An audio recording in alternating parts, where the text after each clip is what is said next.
Start with Joshua chapter 1, verse 8. This book of the law shall not depart out of thy mouth, but thou shalt meditate therein day and night, that thou mayest observe to do according to all that is written therein. For then thou shalt make thy way prosperous, and then thou shalt have good success. Verse 9. Have not I commanded thee, be strong and of a good courage, be not afraid, neither be thou dismayed, for the Lord thy God is with thee, whithersoever thou goest. Be strong and of a good courage, be not afraid, neither be thou dismayed, for the Lord thy God is with thee. Be not afraid, neither be thou dismayed, for the Lord thy God is with thee. Now the word dismayed means discouraged. Discouraged, okay? We don't usually word dismayed too often, but if you realize it's saying, don't be afraid and don't be discouraged. Why? The Lord thy God is with thee. Exactly. You need to take verses like this and allow these verses to minister to you.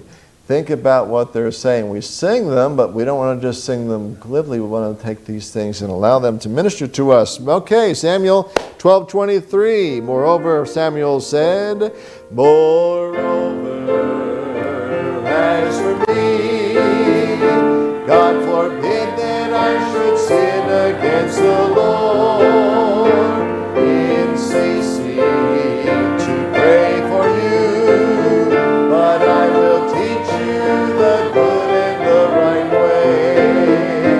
Only fear the Lord and serve Him in truth with all your heart. For consider how great things He hath done for you. Psalm 27. I had fainted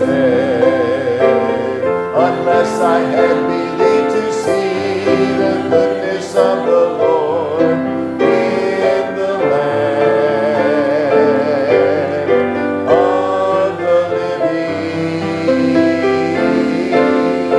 I had fainted unless I had believed to see the goodness of the Lord in the land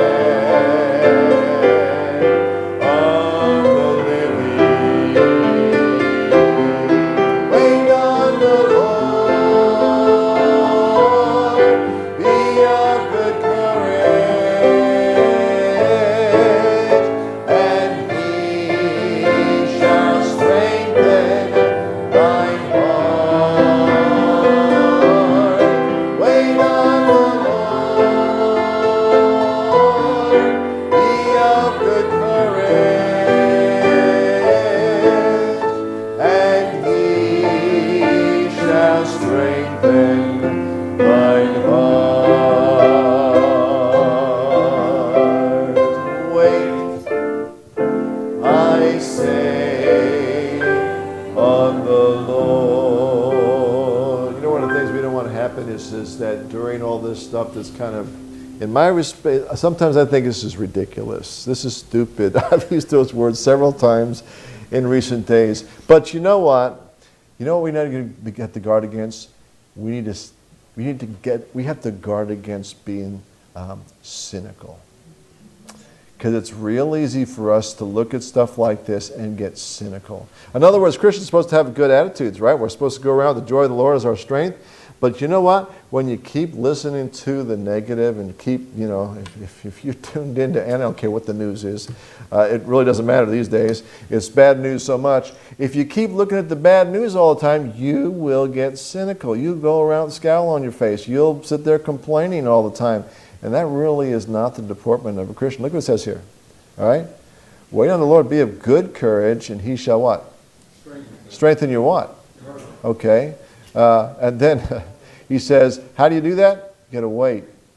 He said, I fainted unless I believed to see the goodness of the Lord. So you know what Christians have to do? We have to believe to see the goodness of the Lord. We have to believe that God is going to bring something good about in all of this junk, all this foolishness. We have to believe that God's going to bring something good about. Now, we're all going to rejoice in heaven when the rapture takes place, all right? But we need to have the joy of the Lord while we're down here, okay? We know we're going to have a good time up there, but we need to have the joy of the Lord here because this is where our ministry is right now, you see? This is where we're able to affect people for eternity. Up there, we're all going to be in the same place, going the same direction, and, you know, it's going to be a lot of commonality up there. Up down here, we're soldiers. We have a mission. Amen? The righteous shall flourish like the palm tree. The righteous shall flourish like the palm tree. He shall grow like a cedar in Lebanon. Those that be planted in the house of the Lord shall flourish in the courts of our God. They shall still bring forth fruit in old age. They shall be fat and flourishing to show that the Lord is upright. He is my rock, and there is no unrighteousness in him. Psalm 104. I will sing unto the Lord as long as I live. I will sing praise to my God while I have my being. My meditation of him shall be sweet. I will be glad in the Lord. I will sing as long as I live. The fear of the Lord is the beginning of wisdom.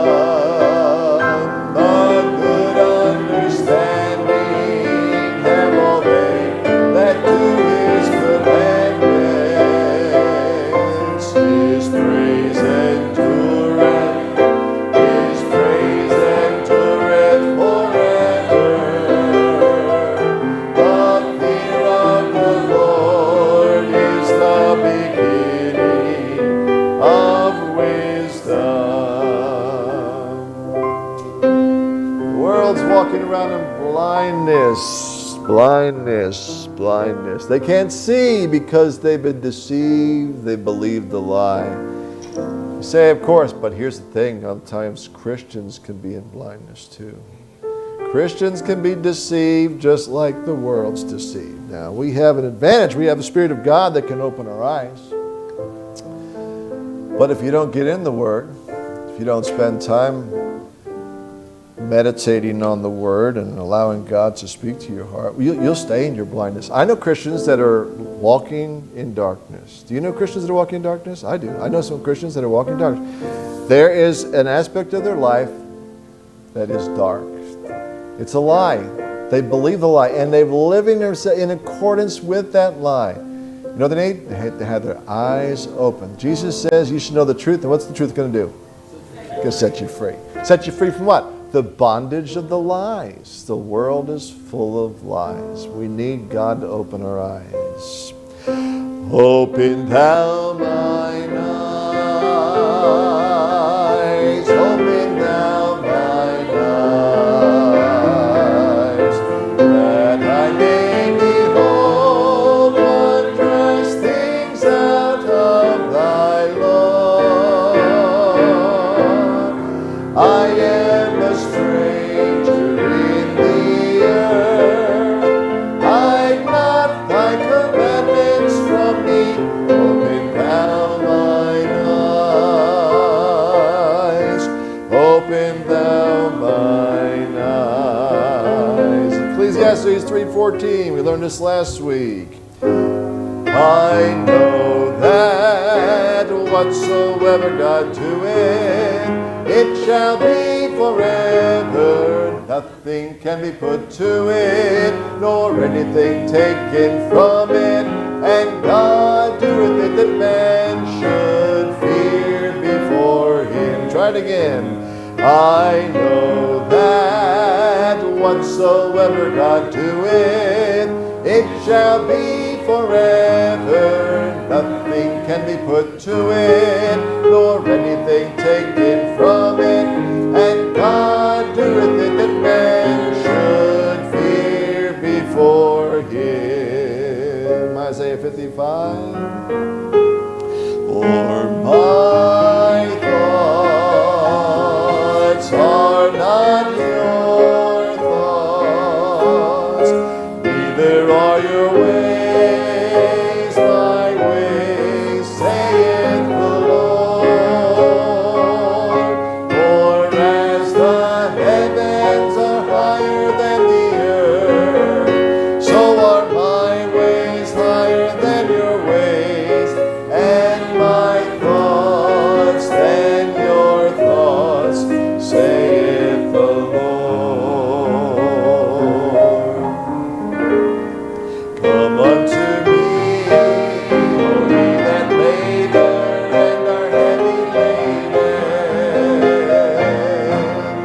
and I will give you rest.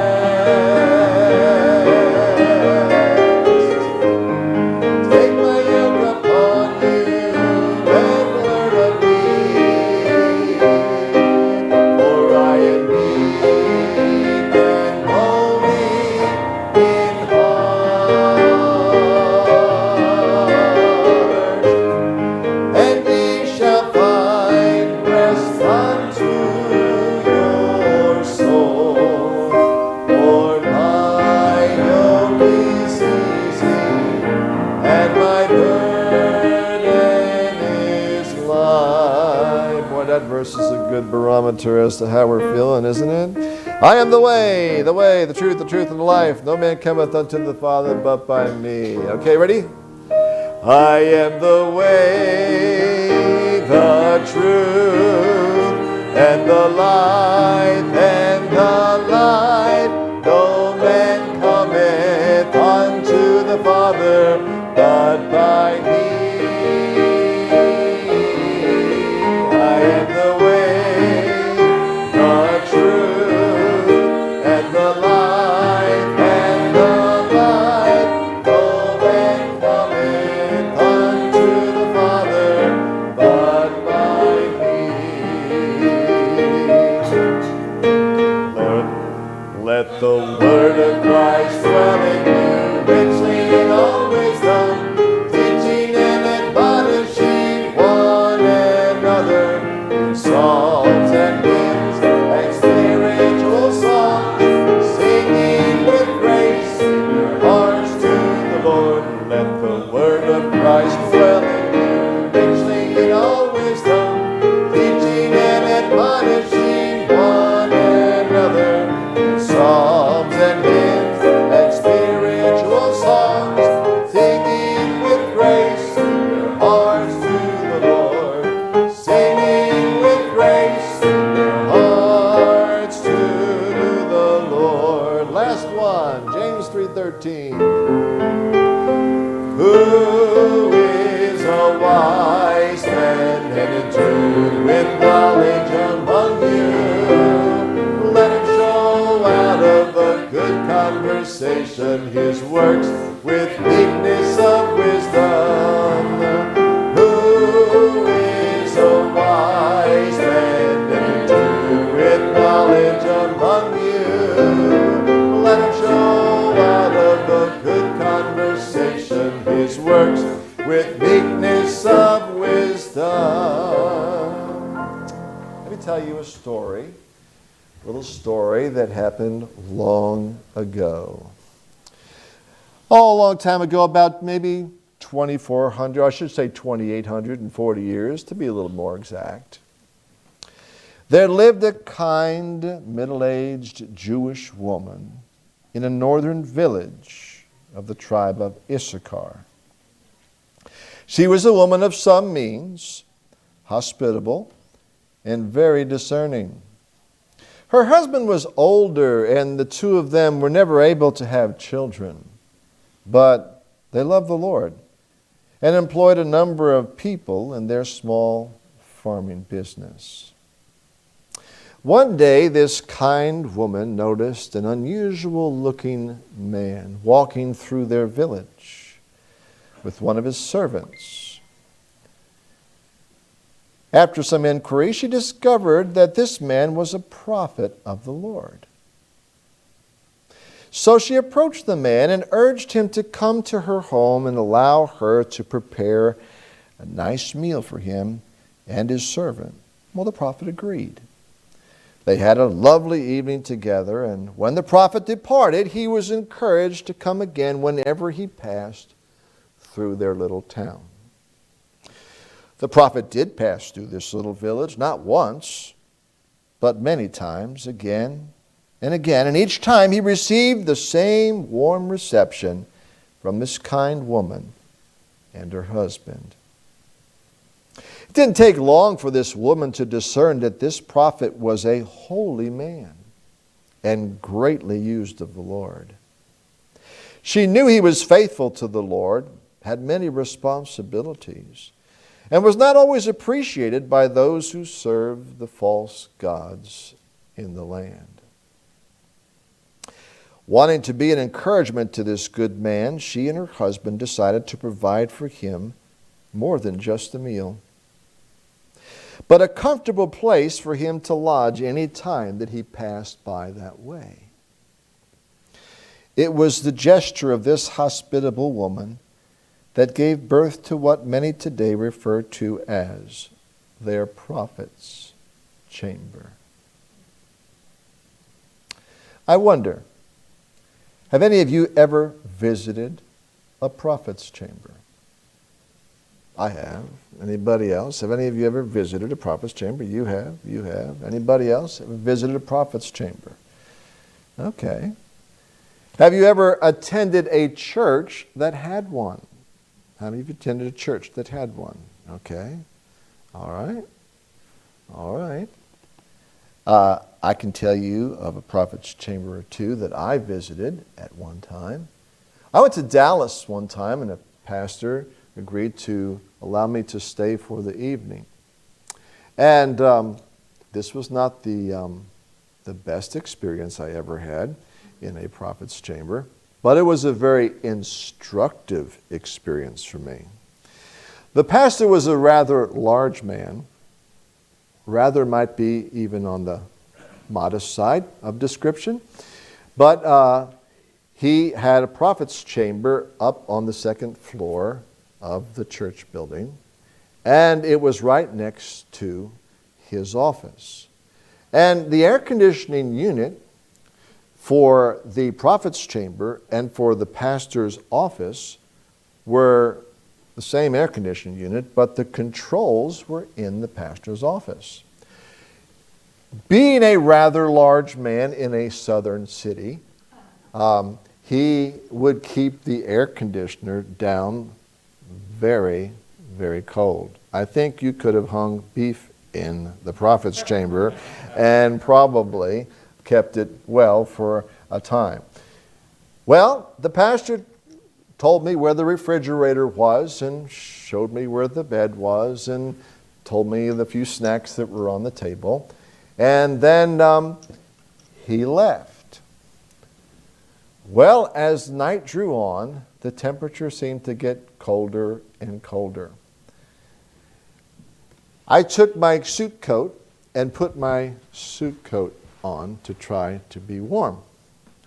I stepped out and thought, well, maybe I can go over to the pastor's office and adjust the air conditioning unit. The pastor's office was locked.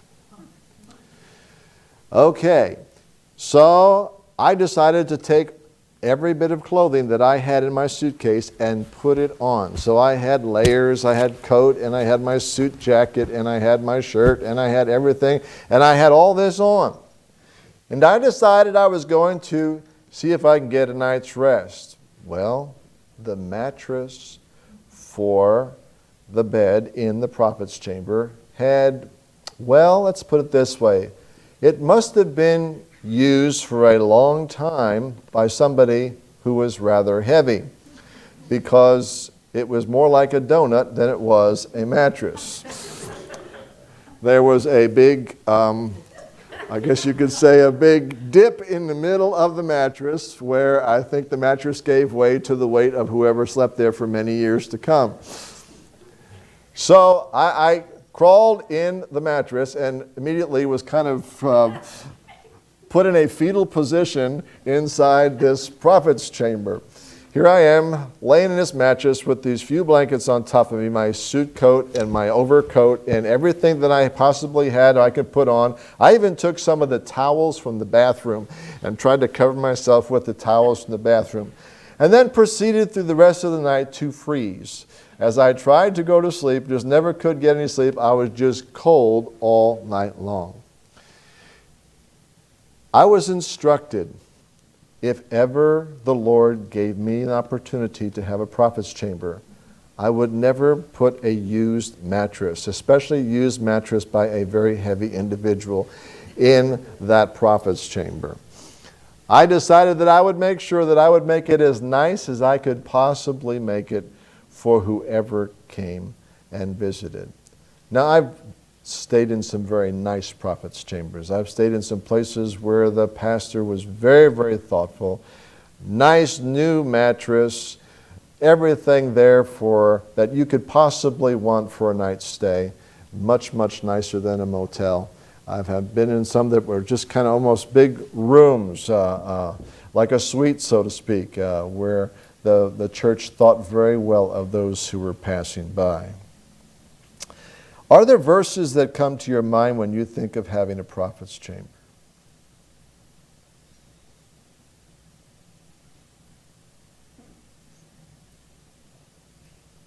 Might be entertaining angels unawares. You never know who's coming through. There's a good idea. There's a good idea. Oh, by the way, my little story came from 2 Kings chapter number 4 and 2 Kings chapter 8 about the Shunammite woman. Let me read you the story, okay? Because this was typical of what happened. The prophet was Elisha, and let me read it. And Elisha came again to Gilgal. There was dearth in the land. I'm sorry, I'm in the wrong part. Let me get up to where it starts here. And it fell on a day that Elisha passed to Shunem. By the way, Shunem is in the tribe of Issachar. It's in the northern portion of Israel. And so there was a great woman, and she was constrained. That means she urged him to eat bread. And so it was that as oft as he passed by, he turned in thither to eat bread. And she said unto her husband, Behold, now I perceive that this is an holy man of God. Sounds to me like there could have been men that were perhaps not quite as defined that way. No doubt, especially in northern part of this. This is when Israel lived in the northern part. Remember, this is when the 10 tribes were divided from the 2 tribes, Judah and Benjamin. And so these tribes were divided, and Baal worship was pretty common in this particular region. And so she said to her husband, Behold, now I perceive that this holy man of God, this is an holy man of God, which passeth by us continually. Let us make a little chamber, I pray thee, on the wall, and let us set for him there a bed and a table and a stool and a candlestick, and it shall be that when he cometh to us, that he shall turn in thither. And it fell on a day that he came thither, and he turned into the chamber and lay there. And he said to Gehazi his servant, Call this Shunammite. And when he had called her, she stood before him. And he said unto him, Say now unto her, Behold, thou hast been careful for us. You paid much attention to us. With all this care, what is to be done for thee? Wouldest thou be spoken of for to the king, or to the captain of the host? And she answered, I dwell among mine own people. In other words, she wasn't doing any of this for reward. She did this simply because she considered this her ministry. This is her way of serving the Lord. And he said, what then is to be done for her? And Gehazi, the servant of Elisha, answered, verily she hath no child, and her husband is old. And he said, call her. And when he called her, she stood in the door. And he said, about this season, according to the time of life, thou shalt embrace a son. And she said, nay, my Lord, thou man of God, do not lie unto thine handmaid. Now, what does that indicate to you? It indicates to me, okay, think about it. No son, her husband's old, she hasn't been able to bear a child. Probably they've tried many times, and to no avail, she never had a child. And you know what happens after a while? You've tried and you've tried and you've tried, and it doesn't work out. Well, you just kind of resign yourself to the fact that it's just never going to happen. And so now, here Elisha basically stirs something up in her heart that she probably tried to put away from her expectations for a long time, because her heart was probably dashed who knows how many times or for how many years. And by the way, in this culture, it was a privilege to have a child. It was a blessing to have a child. It was something every woman looked forward to. Children were not a burden. Children were a blessing. Things have changed sometimes, haven't they? All right? And so, this woman never was able to conceive, but Elisha says, next time, a year from now, it's going to be different for you. And the woman conceived and bare a son at that season that Elisha said unto her, according to the time of life. So this gives us every indication that she was, I would say, middle-aged or a little bit older, perhaps. Her husband was older, so he was significantly older than her, and so she was probably middle-aged, I would think, because of the fact that it gives every indication that she kind of had lost hope. So that gives us thought that this had taken place for a time. She seems to be a very mature, discerning woman, so I take this to be a middle-aged woman that God miraculously provided in this particular situation.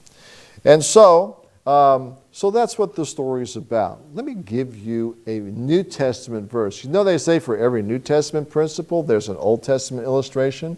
Well, here's a perfect Old Testament illustration. Let me give you the New Testament principle that this Old Testament story illustrates very beautifully.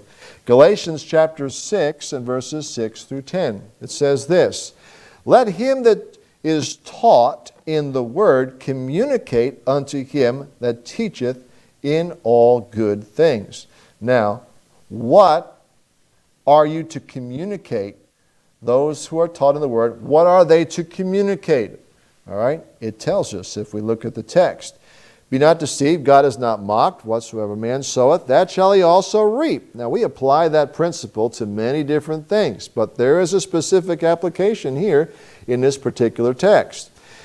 For he that soweth to the flesh shall the flesh reap corruption, but he that soweth to the Spirit shall of the Spirit reap life everlasting. Let us not be weary in well-doing, for in due season we shall reap if we faint not. Verse 10. Look what it says in verse 10. Remember, this is in the context of this passage right here. As we have therefore opportunity. Now the word therefore tells us what? It's referring to what was just said, right? So the therefore points to the verses that just preceded it. So when we're talking about communicating to those who teach you, and I'm not saying this because I'm the pastor, I'm just telling you because this is the passage, okay? All right? When we talk about communicating here, the context here is all according to what verse 10 is about to reveal to us, because we have a therefore. As ye have therefore opportunity, let us do good unto who? Especially whom? Unto those of the household of faith. So here's a New Testament principle right here. And that is, we understand this, to be generous and to be giving to those, especially to those who are of the household of faith. Okay? This is precisely what this Shunammite woman was doing. This is how she lived. She had opportunity. She was doing good. She was communicating to the man of God by providing not only food, a place to stay, but she was providing for him. He was a man who was serving the Lord. He was of the household of faith. And she was exercising this New Testament principle in this passage. I ask you this. Do you think God blessed her for this? Yes, He did. Very tangibly, we see in our text that He blessed her for this. How did He bless her to start with? What's that? For one, she had the means, okay? So yes, God gave her a way to serve the man of God, all right? So number one, she was blessed with the means because every good gift and perfect gift cometh from above. So God provided for the means. How else did God bless her? She had an understanding husband. That's good. That's a very good point because, if you have a woman that she wants to be generous and the husband is stingy and he basically says no, and then she doesn't get to exercise what in her heart she really longs to do. Good point. How else was she blessed? What's that? Son. What happens when your older husband dies? What happened back in that culture when the older husband dies? What is she left to? Who takes care of women? Did they have welfare back then? No, they didn't. So how were they cared for? They were cared for by the son. The sons took care of the parents. And so she had no son. She had no children. Her husband was older. So he was very apt to pass on perhaps even years before, and she would have been left in some respects destitute. Elisha says, what shall we do? Her servant says, she doesn't have any children. Ah, what greater provision to give this lady than to let God give her a son. And so Elisha prays, and this lady, God gives her conception. She has a son. Did it stop there? No, it didn't. What happened to the son? He died. Oh, my soul. Talk about death of a vision, right? So here she has something she's longed for many years, and then he's still a child. We know he's a child by the description of the passage right here. He's a child, and then he dies. But what does she do? She immediately goes back to the man of God, and she says, I never asked you for a son. I never asked you for a son. I didn't want to get my hopes up. You suggested it to me. I didn't even believe it was going to happen, but it did, and God bless. And now this is worse than the first. Because now that I've actually realized that I had a son who would step in and be for me what I needed, now he's died. And I'm not leaving unless you come back with me. And she took, you know what she did before she left? She took her son and put her son where? Where? On the bed of the man of God. And she told her husband, I need you to get in the service. I'm going to see the man of God. He says, what's wrong? You're doing that? There's no new moon. She didn't tell her husband why. She had one place to go, and that was she had to see the man of God. And she did. It was about a 16 to 17 mile drive through, however that was, okay, through raging donkeys. I don't know how fast that is or how bumpy the ride was, but it was about 16 to 17 miles from Shunem to Mount Carmel where the man of God was, okay? And she said, you just drive as fast as you can. I'll tell you if it's too much for me, okay? Remember, she's probably about... I'm not going to look at any of you ladies and say about she was your age or not, but I'm just going to say she was probably, you just think of a 50-year-old lady perhaps, or a 40-something-year-old lady on a donkey trail going as fast as that donkey could go, okay? Now remember, the 17 miles there had to be 17 miles back.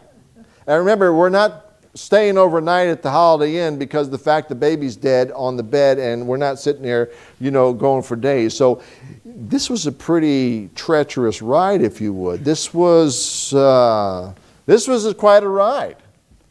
But she had a mission, and she wasn't leaving until the man of God came back with her. Well, what did she get? She got her son back. She did. So, I'm not going to go to the passage here, but you can read it for yourself. But if you went to 1 Kings, I should say 2 Kings chapter 8, in verses 1 through 6, you'll find out that's not the only blessing that she had. Because later on in her life, this same dear lady who took care of the man of God, who took her resources and served other people, and God blessed her, not only with the blessing of the resources, not only with a husband who understood, not only with a son who would take care of her in older age, not only with a son who was saved, I should say, revived so that he can continue to fulfill, but also the man of God came back and said there's going to be a famine in the land. It's going to be 7 years long. You need to go someplace else to provide for yourself. And then come back when the famine's over. She did. She went. She was supplied for elsewhere while the famine took place. You find this in chapter 8, as I was telling you right there. She went there, and then she came back, and she had her lands that she had to reclaim. Her husband was dead. Now she herself had to reclaim the lands that she had. Her husband wasn't there. She had her son, she had herself, she had to reclaim. So she's coming to the king, and when she comes into the presence of the king, guess who's standing there talking to the king?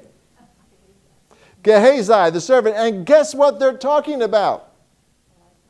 Elisha. And guess what story Gehazi is sharing with Elisha, with the king? He's sharing the story about this widow, this Shunammite woman, and how God took and gave her a son and revived her son. And lo and behold, who walks up? The Shunammite woman. And what did the king do? He restored every bit of her land. I'd like to say, and they lived happily ever after. Isn't that a beautiful story? But isn't that the way God works? Isn't that the way God works? Generous people giving for the cause of God. Were they blessed? Yes. But doesn't God turn around and bless in such wonderful ways when people serve in that fashion? And so let that be instructive to us. Because here's a story. New Testament principle. As you have therefore opportunity, let us do good unto all men, especially unto those of the household of faith. Okay? New Testament principle. Wonderful story illustrating this principle. It shows exactly what God can do when we take this principle to our life. So don't be afraid to entertain missionaries. Don't be afraid to entertain, or shall I say, have preachers over and the servants of the Lord. God will bless you richly for it. So, there's that. Well, we have a few minutes here. So, why don't you just pray with the person that you're with right there, and we'll pray for a couple minutes here, a few more minutes over what portion of the prayer list that you need to cover yet, and then we'll be dismissed.